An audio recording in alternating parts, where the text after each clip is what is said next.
Space, the final frontier. Space Station Ashland sits on the edge of Federation space with its companion ship, the USS Dilamus Christian. The space around them is full of mystery and strange wonders, where secrets are kept and danger lurks around every corner. The crew of the Dilamus Christian must navigate treacherous waters as they work to protect the Federation. But as they peer into the unknown, they will discover that the line between friend and foe is not always clear. They will be tested like never before and will face challenges that will push them to their limits. Join us on this adventure as we explore the farthest reaches of space and uncover the hidden truths that lie within the shadows. Tabletop Journeys presents Star Trek: Preservations.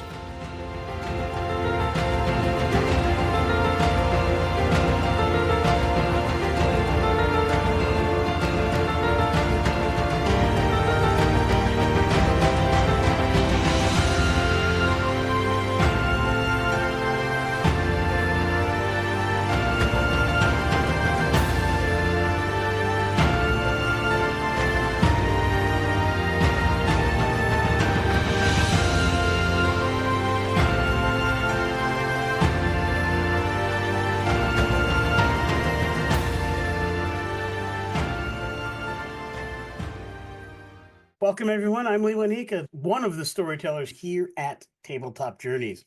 We are coming to you, along with our cast, with a bonus episode for Star Trek Preservations. I am joined by my amazing cast as we take care of some rule stuff regarding the Star Trek Adventures game, specifically the reputation roles that follow every individual mission. Hi, everyone. I am Joe Harney. I am playing Captain Tobor, the commanding officer of the USS Dilamus Christian, a Saber-class Federation starship. Excellent. That felt good saying that officially for the first time, huh? I know, right? Yeah. Even though the circumstances were a whole thing. It was definitely a whiplash, and we're going to have some scenes at the next session we play. There's going to be some splaining to do, Lucy. I love it. I love it. Hi, I'm Adam Scaramella, and I portray Lieutenant Commander Ocean Chazilwer, who is the Dilamus Christian's Endorian First Officer. Hi, I'm David Ryder. I play Lieutenant Avidian Tanari, the Chief Engineer of the Dilamus Christian, and believe it or not, I'm walking on air. Hi, my name is Lacey Knutson, and I am continuing today playing Lieutenant Narila Nilan, the science officer on the USS Dilamus Christian.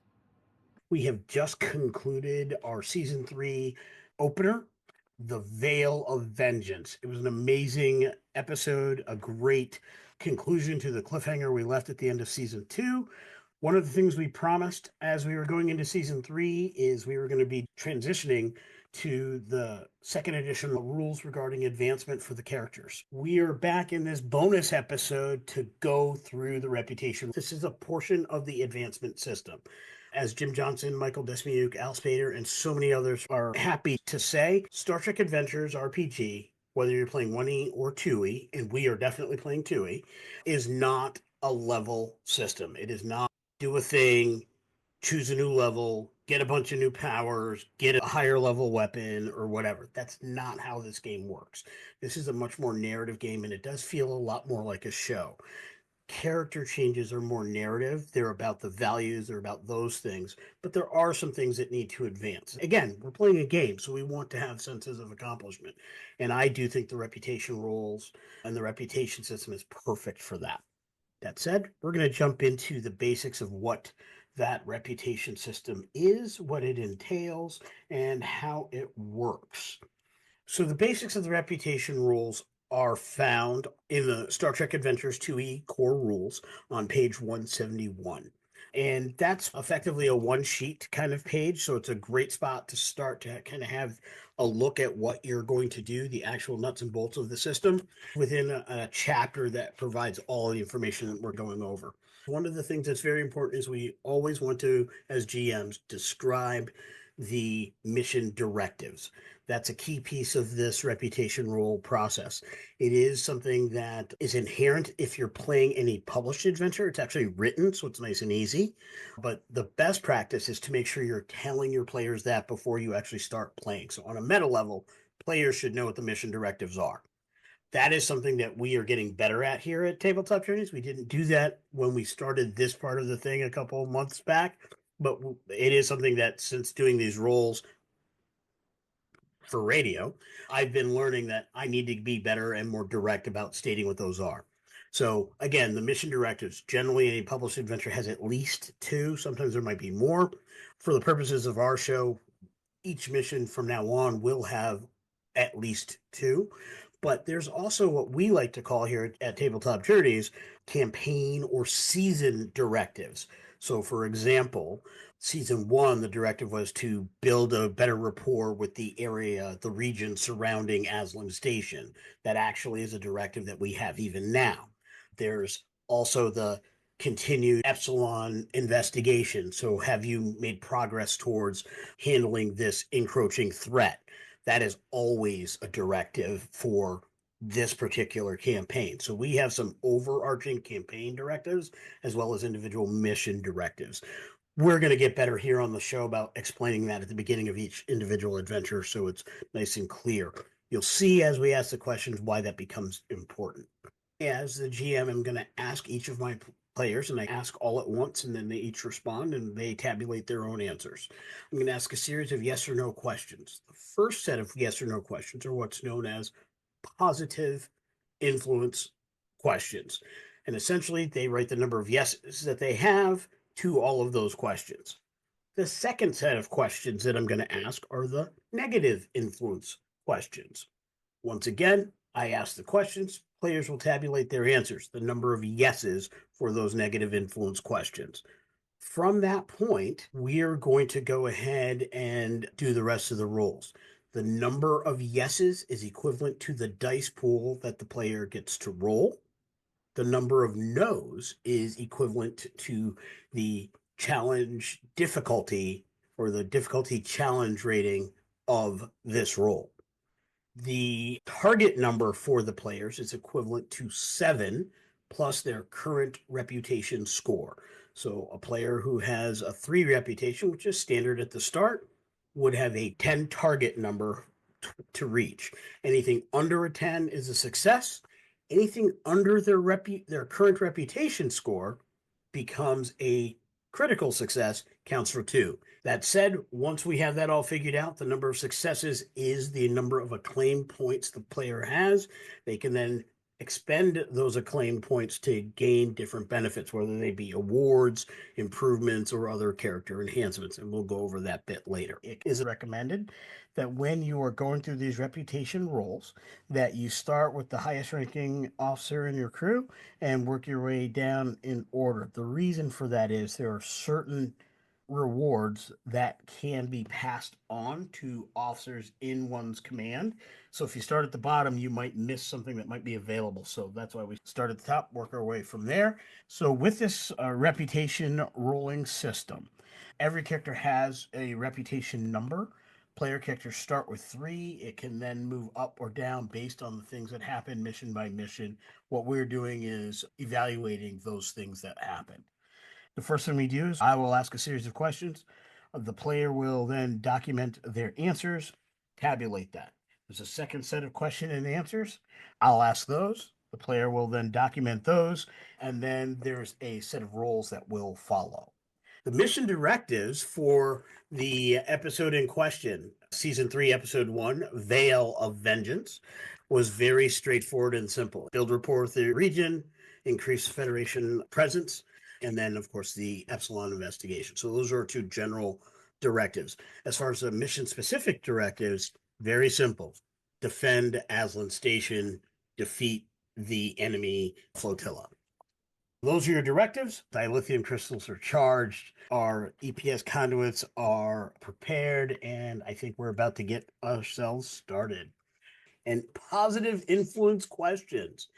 Based on our Season 1 opener, The Veil of Vengeance. First question, was your mission successful? So I'm going to say yes, with the understanding that my mission was to first and foremost protect Aslan Station from the attacking flotilla.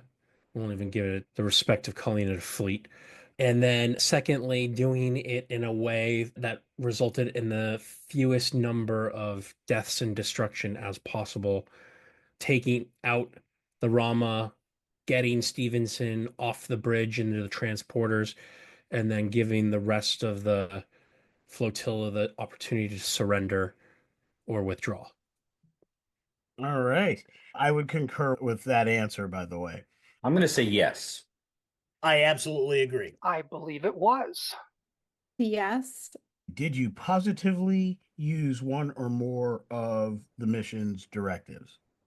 Neither of those came up during this episode, so I'm going to say this was a null, not applicable. Yes. Yes, I believe we did. I would say no. Mike Narilla and Elon did not use determination to work on the mission directive. Did you obey the orders given to you by your superiors? I am going to say yes, in that the order was given to defend Aslan Station and protect the innocent lives of the 1,000+ people that are aboard the station. Yes. Yes, I did. I believe yes, where I did the scanning and operated some of the orders given by Tobor. Agreed. Did you prevent combat from occurring or avoid escalating hostilities? The combat occurred, and it is an or statement. Even if combat is initiated from the other side, I tried to avoid escalating it as much as I could, but in the end, Stevenson required a more thorough convincing of the quantum torpedo type. Torpedo diplomacy, I think, is a phrase we are going to coin here tonight. Yeah, I think we're pretty much in agreement. That's a no. Debatable question. We did not prevent the combat from occurring, but we did do everything we could to prevent it from escalating. So I'm going to still say that's a no. I'm going to go no, and I should say, and specifically, and I didn't mention this earlier, but these are questions of individual characters versus the crew as a whole. So it's whether it's whether Ocean as an individual did these things or did not do these things. And I do seem to recall Ocean being more than frustrated that he didn't get that last salvo off when Stevens was transported off the bridge of the Rama. All right. So I'll answer the question again. No. I believe that would be a no. I'd also say no. Yeah, that was tough. Did you establish common ground of peaceful cooperation with those who were newly encountered or those who were previously hostile towards you? So this, I'm not entirely sure, because we did give the rest of the flotilla the option to stand down, and that the scene between Stevens and I where we got really intense. He's blaming Pritchard and us for what happened to him, and I'm trying to get to him that he is choosing this path. He is making himself a threat and an enemy. So maybe not with Stevens himself, but the rest of the more loosely aligned individuals, I think we may have a thread for some common ground now. I would agree with that, and I would actually specifically point to the fact the being that was in a combined body with Stevens before they expired as a result of the battle. They were willing to talk. However, because they were combined with Stevens' hatred overrode that within them, and you and the crew were successful in getting the enemy to the table, so to speak. Just one among them prevented that from actually occurring. I do feel that that was a yes. During the battle, I did make an effort to provide tactical support to the Harrington. And I don't think that they were previously hostile to us, so I'm going to say no again. Okay. Actually, I believe with the last scene in that adventure, that could be a yes. For you, most definitely a yes. And this is where if anybody didn't see that or listen to that episode or watch us on YouTube, we have some graphics that pop up with that as well. That was an amazing scene. That is one of those scenes that to me was so Star Trek. It was that kind of moment. And I was present when it happened and felt that way. But then when I was editing, doing the final edits and putting the final episode together before it aired, it hit me in a whole different kind of way. And I was like, wow, that was really good. So thank you for I that, appreciate Steve. that. Yes. I'd also say no to that. Did you directly contribute to saving the lives of innocent people or your fellow crew? I'm going to say yes. They never got a shot off on Astelin Station with their subspace quantum death ray, which I thought that was a really interesting. And Tanari and I are going to have a lot more discussion about that revelation bit that he offhandedly made about making people more susceptible to Epsilon with this technology. Yes. I believe so. So this one's tricky. I want to say yes because a lot of this was saving people on Aslan Station. I assume there's innocent people, and I did participate in the fighting, but I'm not sure if I'm understanding it right. Yeah, so I definitely would feel that answer would be yes. Specifically, as a bridge officer, you took actions that made it possible for the ship to engage in combat in a way that protected the station. There are innocents. There's all kinds of civilians there, in addition to Federation citizens, as well as regional citizens who are part of the Tellurian Empire and part of the region that are not even part of the Federation, that are working and living on the station.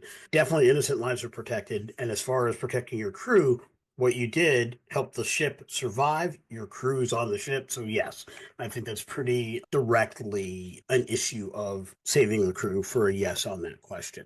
Last positive question.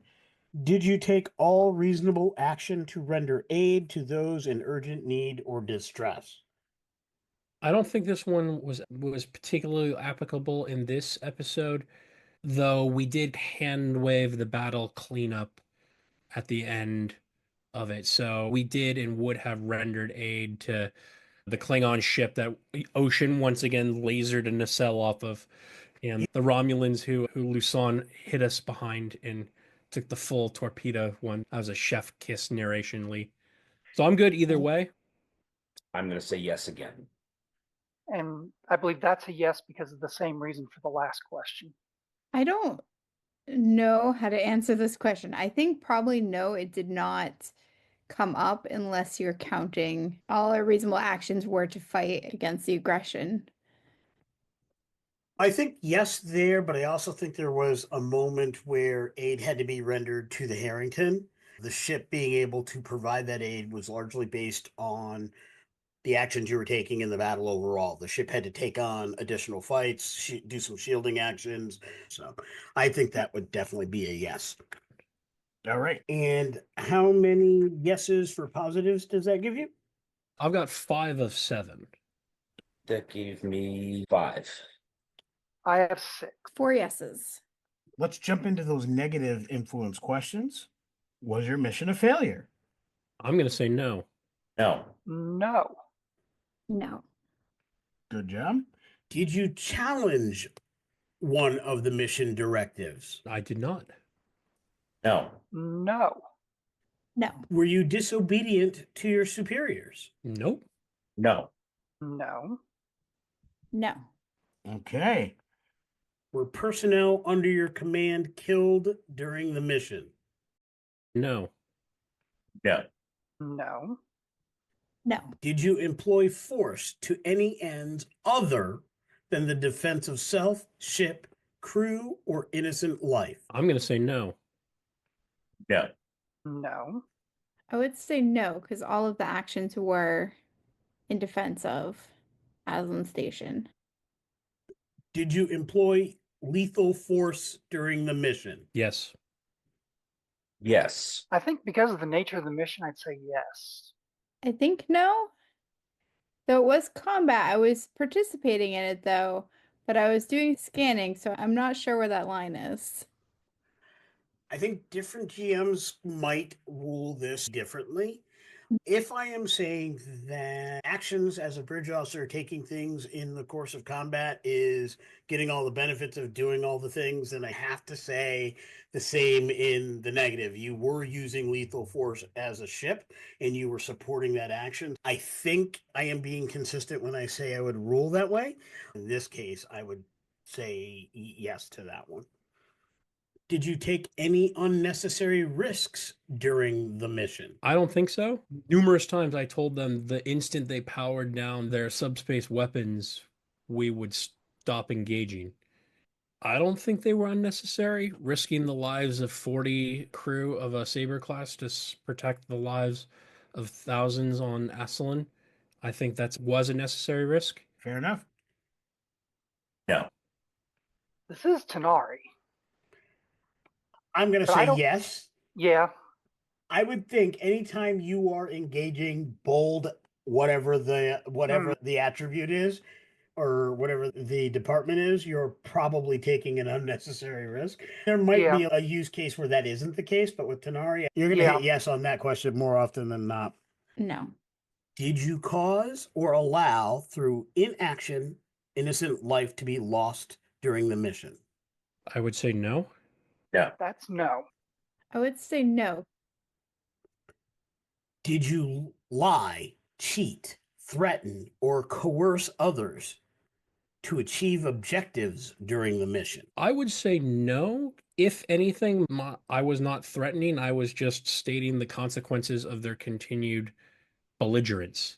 Leonika would say that would be accurate. I do, however, think in true Starfleet form, the way these questions are phrased, I do think the threat of retaliation or stand down or still files under the threat. So I think that would be a yes. All right, I'll take it. With less judgment as to should you have or should you not have, I just think it's a thing. Yeah, that's fair. Not this time. That's one that comes up for Ocean every now and then, but not today. Not today. Not today. No. No. The final negative influence question: did you permit a colleague or subordinate to act unethically or illegally during the performance of their duties? Not that I'm aware of, no. Yeah. No. With that set, we have how many on the positive side? We got 5 on the positive side And how 2 many on on the the negative? Okay, 5 and 2. And determining the target number. Your target number for the roll is equal to 7 plus your reputation. Your current reputation is 4. Joe's target number is going to be an 11. We set the difficulty for this roll based on the number of negative influences. As we previously said, there were 2 negative influences, so he's got a target difficulty of 2. We assemble the dice pool.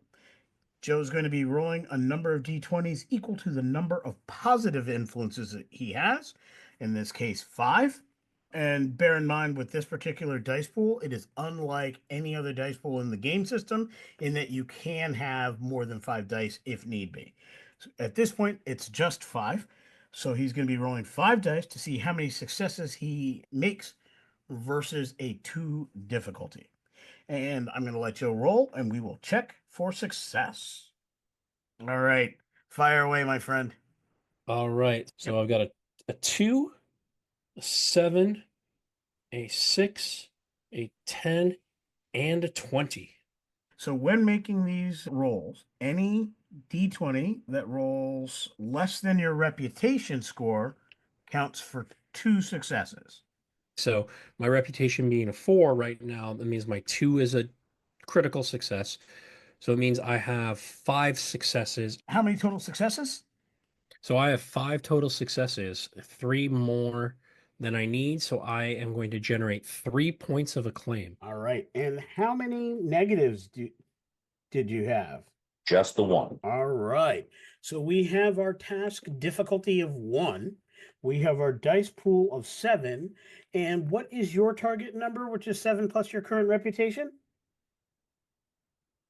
It was 3. So 10 is your target.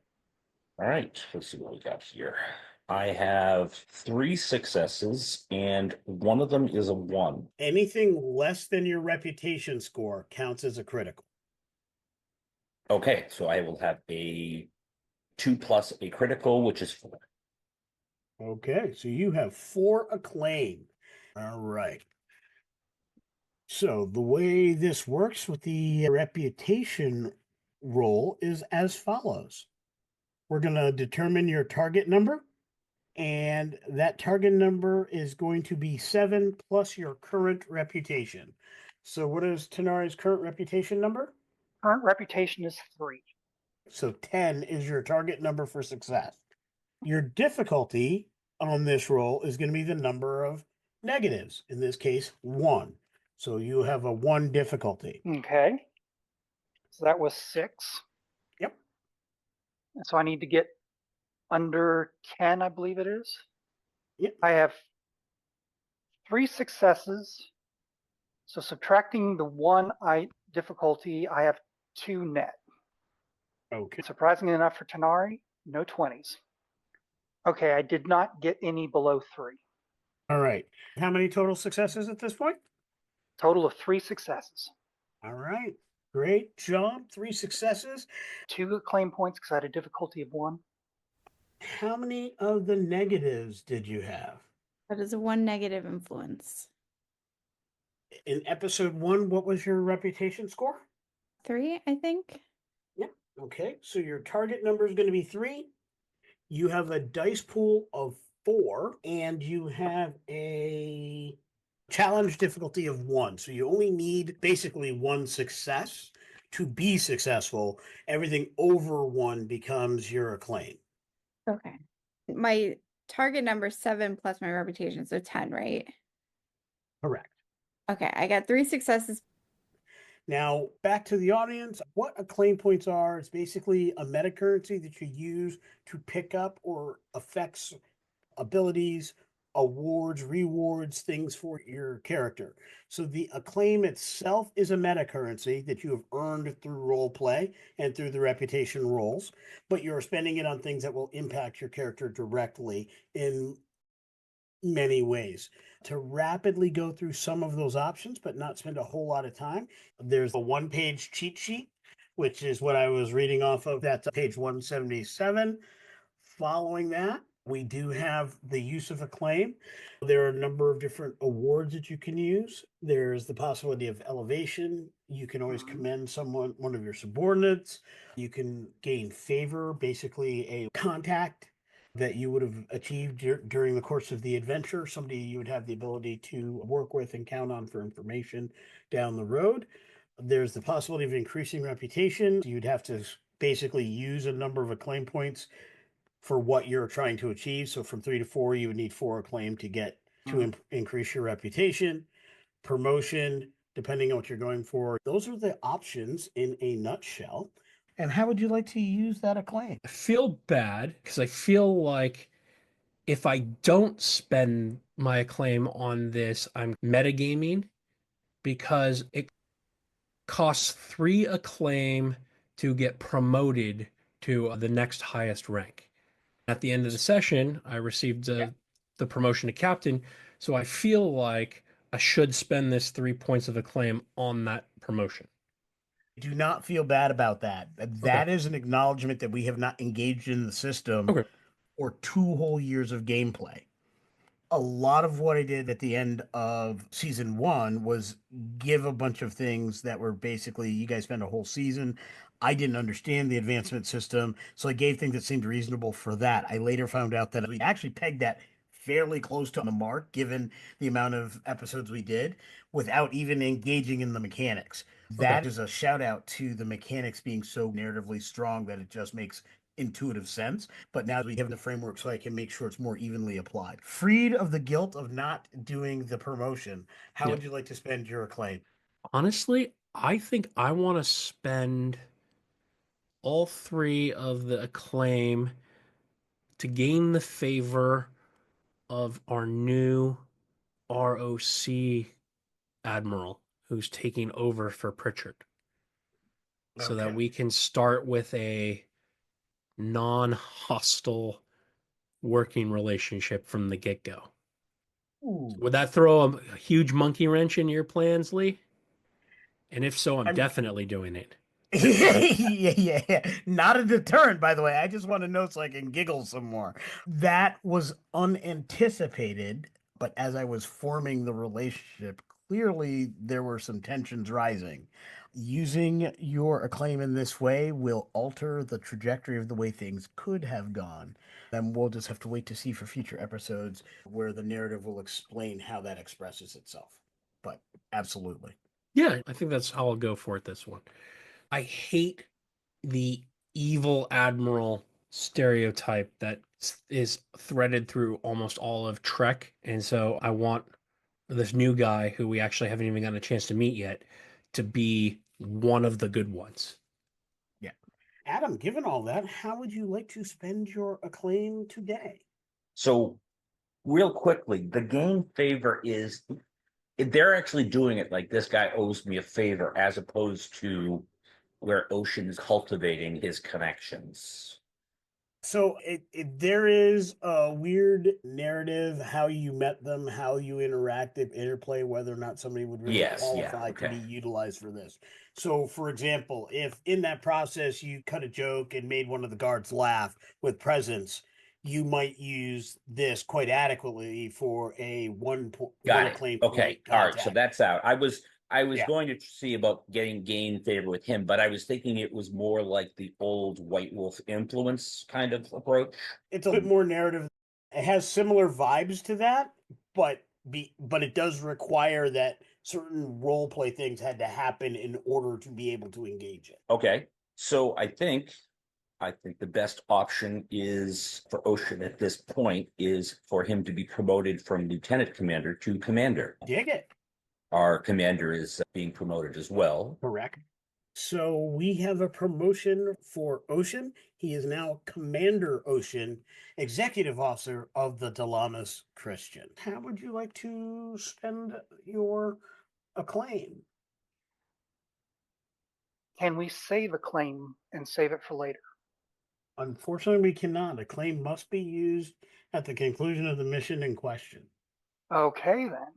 All right, since I've only got 2, how about for the act of the getting Najar over to the Harrington, getting the Starfleet citation for conspicuous gallantry, I believe is a cost of 2. Conditions: the character must have succeeded at a particularly heroic, risky, or daring action during the mission.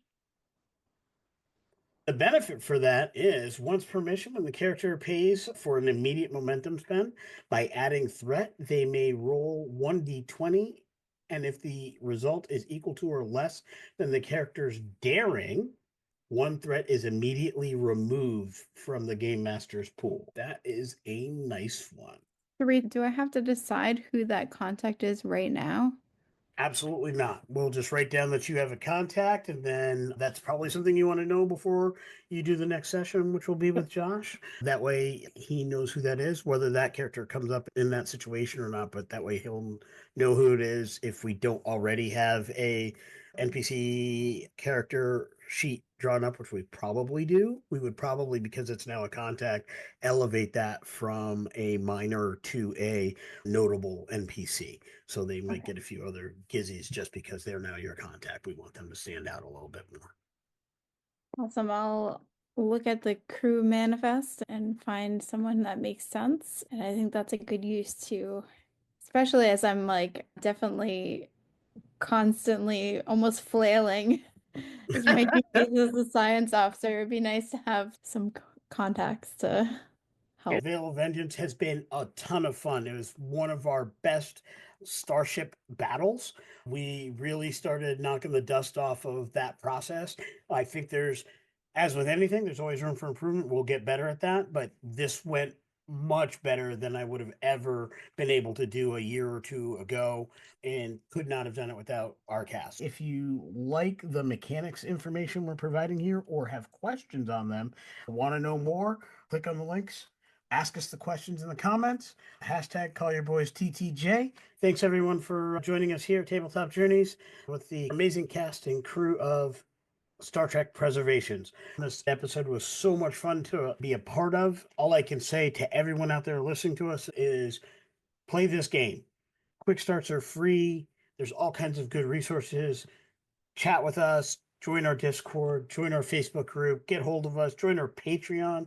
We have a great game that plays in the same world. Our patrons get to play in monthly. Come see us at live events. We'd love to have you and be a part of this world. The Dilamus Christian is one ship in Starfleet.